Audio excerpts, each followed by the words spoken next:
Okay, so I'm going to preface this by saying I'm coming off as kind of pessimistic and condescending, but you have to hear me out, okay? You have to hear me out. I don't think dating is worth it. I think that I've gotten to a point in my existence where my emotional intelligence and ability to set boundaries has bypassed the age demographic that I'd be willing to date. All right. And now it's time to play everyone's favorite game, What is Emotional Intelligence? Go ahead and input your answer down in the comment section down below. Is Emotional Intelligence a Corey Feldman-themed jazz band, a discontinued feminine hygiene product from 1972, a responsibly owned 1998 Chevy Beretta, or is it a $20 gallon bottle of 5 o'clock vodka? If you answered A, B, C, or D, your guess is as good as mine because there isn't a modern woman on this planet that can give an adequate definition to the phrase emotional intelligence. Because I was like, well, now I know that I can set boundaries. Therefore, I'm more comfortable dating. But then it dawned on me, I know how to set boundaries and say them out loud and say what I need. Does the other person know how to do that? And do they know how to set boundaries? Or am I going to have to play the guessing game and read in between the lines? Because I don't want to do that anymore. Well, good for you.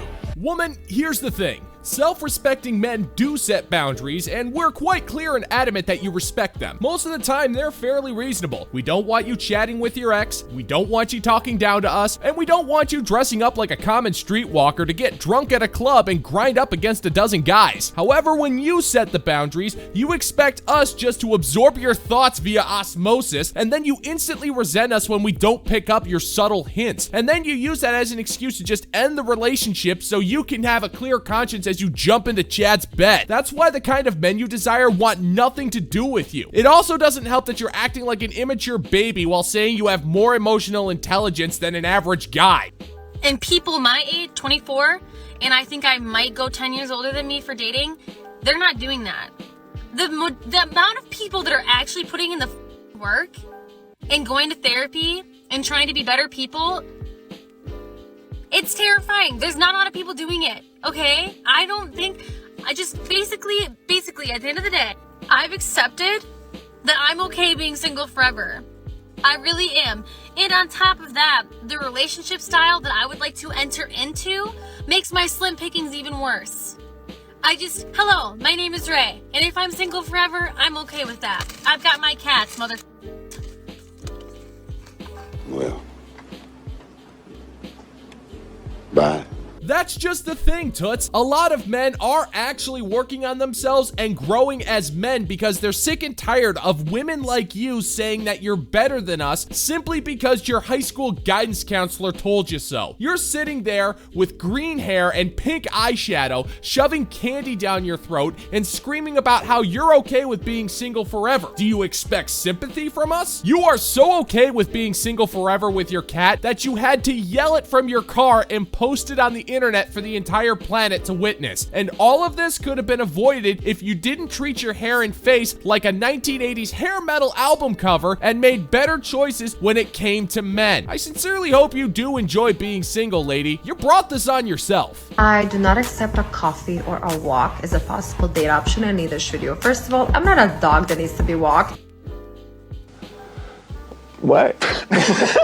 Madam, I have no idea what your name is, and I can't be bothered to look it up, so I'm just gonna call you Mildred. Mildred, men don't see you as a dog that needs to be walked because you're absolutely right, Mildred. You're not a dog. You lack all of the qualities that make a dog awesome. You have no personality, no sense of whimsical curiosity, you don't enjoy being outside, you're clearly no fun, you lack loyalty, and Mildred, your horseplay and wrestling skills aren't up to snuff with your typical pit bull or German shepherd. And I gotta tell you, Mildred, if I had the choice between walking through the park with you or with Gunnery Sergeant Chogar, Canine Space Marine, I'm gonna choose the Sarge every time because the Sarge is pretty interesting and he's pretty to boot. That's not something I can say about you, Mildred. Second, I have an espresso machine at home, works fabulous.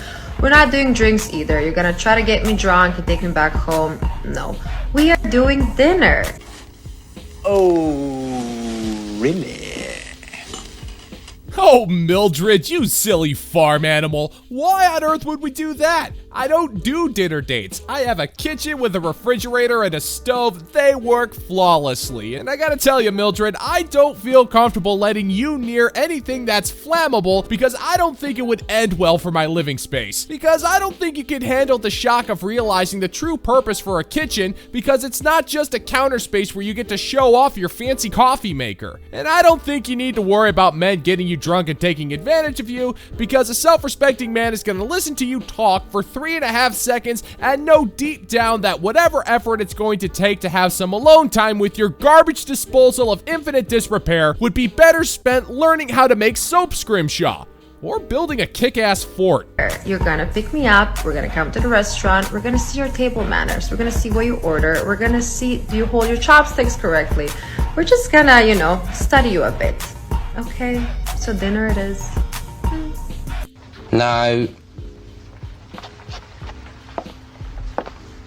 Mildred, just say you want free food instead of acting like an entitled undergrad, okay? Now, against my better judgment, I'm gonna give you a little advice because you're clearly in desperate need of some help. You see, Mildred, men don't like being treated like scientific test subjects. We don't want to be studied. We would rather have a nice conversation to see if we can bond with another person. We don't need a cretin such as yourself to analyze us and silently judge us for whether or not we know how to use chopsticks. And just so you know, Mildred, this study of yours is a two-way street. We're going to be seeing if you're friendly, feminine, and whether or not you can keep your face out of your phone for more than 3 seconds at a time, a face which I can only assume is 98% Botox and lip filler. Hopefully you'll see the error of your horrendous ways, Mildred, because right now, all I see is a massive, unattractive failure of a human being. You're boring! You're fucking dull! You have nothing to say!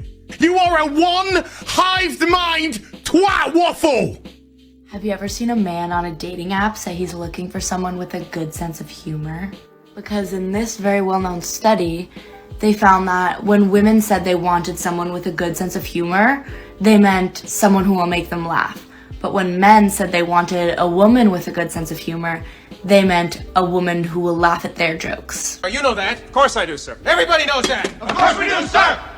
Wow, that's some groundbreaking work right there. It's almost as if a man who has the ability to make people laugh will want to be with somebody who's gonna laugh at his jokes. He's gonna want to make his woman smile and make her feel good so they can grow closer and bond as a couple. And women want a man who will make them laugh for virtually the same reason. This isn't some massive revelation in the dating world. It's been this way for thousands of years. But judging by that ring of metal you got lodged through your septum, you strike me as the type of creature who's going to make this a political issue because you have nothing else to contribute to society in general. So please explain to me how the patriarchy is at fault for this one. In every other context other than friendship, men preferred women who would laugh at their jokes over women who would make jokes themselves. And that's like the least surprising thing ever, but it's kind of funny to have empirical scientific data to back it up. What is it though? Is it that men are like threatened by funny women? I'm going to be a stand-up comedian. Really? You're not funny.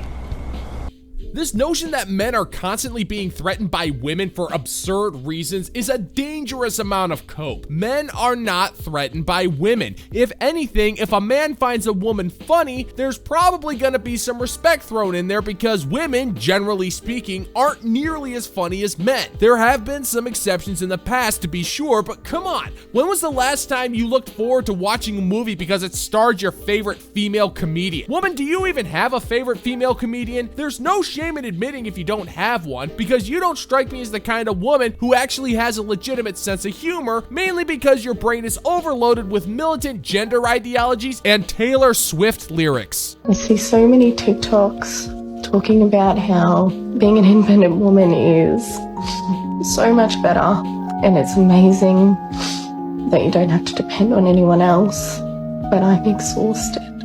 I own my own house. I can pay my own bills. I work full-time 5 days a week. I'm a full-time single mum, and I think it's just exhausting because of how lonely it can be.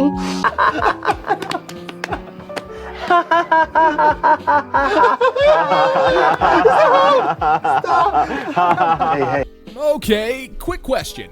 What did you expect the independent life to be? Were you expecting a luxurious life of ease and riches or something? Did you honestly think that being independent meant that you just go to work and pay bills? You could have literally asked any man and they would tell you there's more to independence than irresponsibly signing a subprime mortgage for your dream house. That exhaustion you're feeling is something that men feel every damn day. And guess what? None of us are allowed to complain about it at all. But now you're realizing that independence actually requires a gargantuan amount of work and you're just gonna turn around and expect sympathy from us? Please maybe help me. No way! This is your dishwashing liquid! You soak in it! So I go out, I go clubbing, just to be surrounded by people for my one night a week that I don't have my baby boy. And I'm lonely, and it's sad. Because all I do is cook, I clean, I take care of my son, and I work. And I hate this system. Oh, poor you! The system? You're seriously gonna blame the system. The system is not to blame here, you ignorant broad. The system was set up for the man to go to work, to pay the bills, and lead the household, while the woman stayed at home, cooked the meals, cleaned the house, and took care of the children. It has been that way for centuries, but you turned around and literally demanded the system to change so you could go to work and live that independent lifestyle to prove to something that you didn't need a man to survive. You got exactly what you wanted. So if you want to blame anyone, you need not look any further than the closest mirror. This is just so shocking. I mean, I must just be so monumentally naive. You are. And I hate the dating scene. If you've been single, you know what the dating scene looks like in 2023. It's non-existent. It's a bunch of just people in hookup culture, and as much as I've tried to do that, it's not for me. It just makes me feel worse about myself. That's not my problem. It's yours. Again, I have to ask, what did you expect? Did you honestly think that a man who has his independence and is living his life on his own terms is just gonna turn around and drop everything he's doing to take on the responsibility of taking care of a child that isn't his? The only men who are willing to talk to you are only looking to hook up, because the second that you mention you're a single mother, they're not gonna want anything else to do with you. Face it, lady, you got the independent life that you craved, and now you must live with it on your own like an independent individual, because there isn't a self-respecting man on the face of the planet who'd be willing to trade his peace and freedom to take care of the child of a walking, talking bag of damaged goods.